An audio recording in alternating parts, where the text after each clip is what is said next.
First News with Keeler in the morning on WIBX and WIBX950.com. Jonann Velardi is the owner of A Taste of Laos, and she went to Facebook Live to tell a story.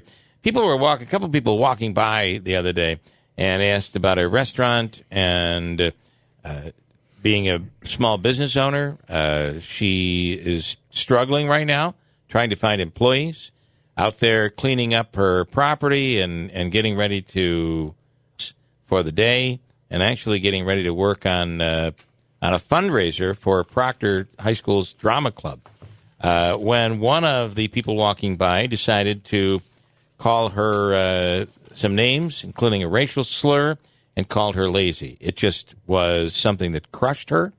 And I want to play a little piece of it, and then we'll speak with Jonann coming right up. Here is what a little edited piece of what she was saying on Facebook Live the other day. It gets me pretty mad because, not for nothing, I am a business owner. I am Asian American. I was born in Utica, New York. Born here. So I was out here, just like this, and these two guys said, "Hey, what type of cuisine is it?" And I said, "It's Laotian cuisine." And of course I get that look of like, what the f*** is that? Then I said, "It's just like Thai food. It's like Asian American fusion." So one guy proceeds to continue to ask me, what type of food? And then the other guy goes, "Oh, okay." He starts walking away and he's really rude already. So I'm like, I'm not even trying to hear this guy. So the other guy goes, "Are you letting people dine in?" And he said, and I go, "Well, right now we're short-staffed. It's me and my son. So right now, no." And of course, I don't know if you guys could see, we haven't even put these out because I don't have any. So then that one guy walks away and the other guy was still talking to me about my food. So I'm trying to pay attention to this guy. And the other guy goes, "Don't even sweat it or don't bother. She's a lazy chink."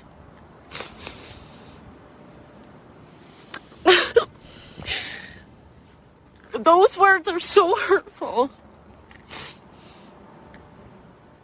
As I'm trying to build a business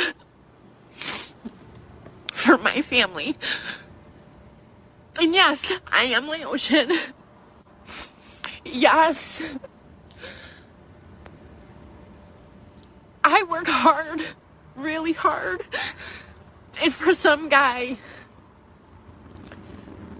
to say that, I know I shouldn't listen to him. I know I shouldn't. But it's hurtful. And it broke me.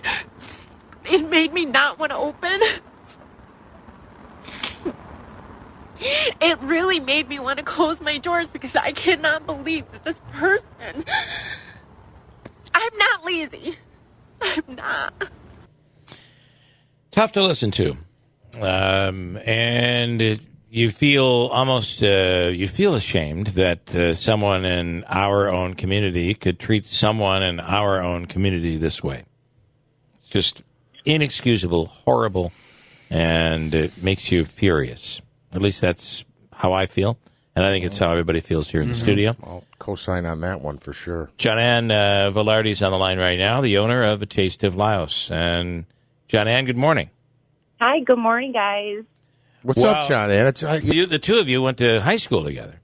Yeah, we did. I remember back in Go ahead. Grade, I think, right? What's that?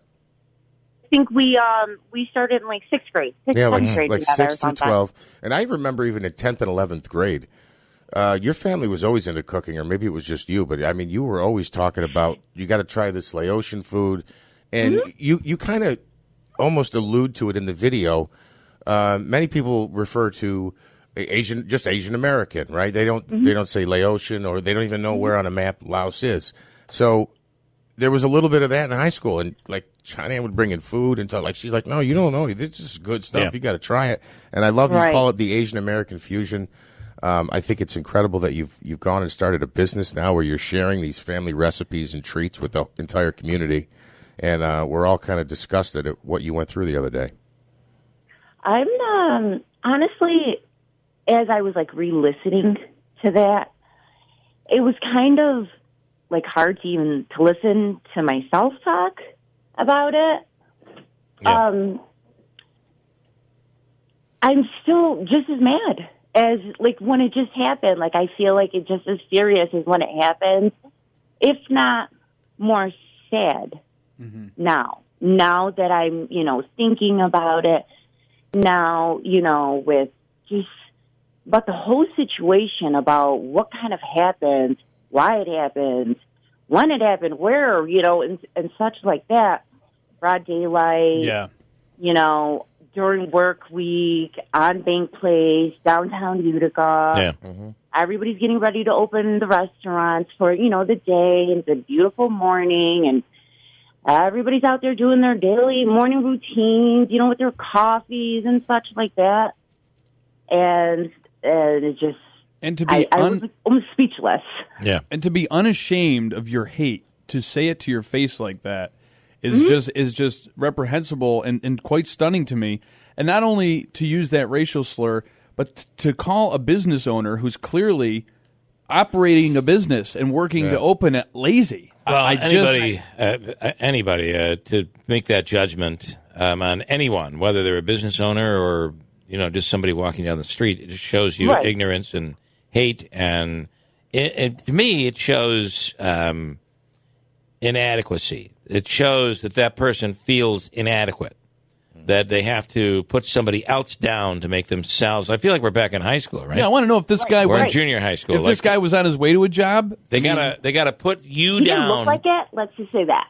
Okay, yeah. I don't know, but he didn't look like he was dressed. Let's just say for the day, right? And this was probably at like 10 in the morning. I've struggled with this interview a little bit because I wanted to ask some questions. I have curiosity, and I wondered if my question is inappropriate because I think people, as they're listening to you tell your story, in our minds, we're picturing someone, and so. But I feel like if I frame the question this way, it's worthy, and you don't have to answer it if you don't want to. But can I interrupt a little? Yes. I probably was asked this every time the story came up. Okay. Every single time. I think, and I said it probably it doesn't matter. Right. Yeah. Yeah, I think it doesn't matter. It doesn't matter. You're right. Right. You're right. But would you tell us anyway? That's it. Because it's so funny. Because I'm having this conversation with my wife the other night, and another couple, and one was like, "Oh, it's some white redneck." Another one was like, "Oh, it's some another minority that's that's from." So, but what you're saying is you don't want to answer that question. I'll answer it. Okay. It was actually two different races, two different men. Interesting. The one man who did say it was a minority. Okay. And the man he was with, who was actually very polite, was white American. Okay. So, quote American. Well, because in my opinion, you say he's polite. I classify him as impolite because he didn't step up the daylights out of that guy and stand up for you right there. Right. That is inexcusable. But he actually was almost like shooing the other guy because he knew the second that it came out of the other man's mouth, he was going, oh, geez, like shaking his head, almost embarrassed. Yeah. He knew the second I turned around, he was almost like looking for my response. And I'm not going to go shooting down, and it was almost like, do you really want to shout back? Right. Do I really want to do that? As a business owner, as a mother, here I am. Like, as a woman, am I supposed to be shouting across the parking lot? Do I shout back? Yeah. Do you stoop to their level? Yes. Right. I didn't. And you didn't. Good for you. And because I think that is the best way, But because it's almost that he wants that. What I do find is that save big money on your outdoor project now at Menards. We have everything you need to keep your outdoor power equipment running smooth, so you can keep that lawn in tip-top shape or enjoy some time on your boat. Right now, all FVP, lawn and garden, and marine batteries are on sale through May 5th. Check out our entire selection of FVP batteries today and view our weekly flyer on Menards.com for more great deals. Save